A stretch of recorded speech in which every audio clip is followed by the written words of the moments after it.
Mange kæledyr i alle former og farver har i 2022 fundet deres nye familier. For Dansk Dyreværn har brugen af sociale medier givet pote. Vi har en Facebook-side, vi har Instagram, vi har TikTok, hvor vi laver video om dyrene og fortæller om livet på internatet, om hverdagen på internatet og hvad for nogle dyr, der søger nye hjem. Folk er også rigtig søde til på sociale medier, hvis vi har et dyr, og så siger, hjælp os med at finde hjem til Lasse her eller et eller andet. Hjælp os med at finde nyt hjem. Jamen, det vil folk rigtig gerne, så de er rigtig søde til at tagge hinanden, til at dele, til at like opslagene. Og så når vi måske ud til nogen, som måske ikke lige ellers vi ville være nået ud til. Der tages flere kneb i brug for at fange dyreglade familiers opmærksomhed med både billeder og videoer.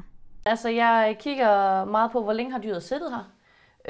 Og så sørger jeg for at få taget nogle gode billeder og nogle gode videoer af dyret, gerne med noget øjenkontakt, hvor man kan se dyret tæt på, hvor man kan... Altså, det giver bare noget, at man kan få øjenkontakt, at man kan se ind i dyrets øjne. Her har vi for eksempel lille Olga, der lige har fået øjne. De ansatte ved Dyrenes Værn Aarhus er begejstrede over den stigende efterspørgsel på internatdyrene. Det er dejligt. Det er skide godt. Det er fantastisk. Så længe de kommer ud i stedet for at sidde her på internatet, så har vi gjort vores arbejde godt.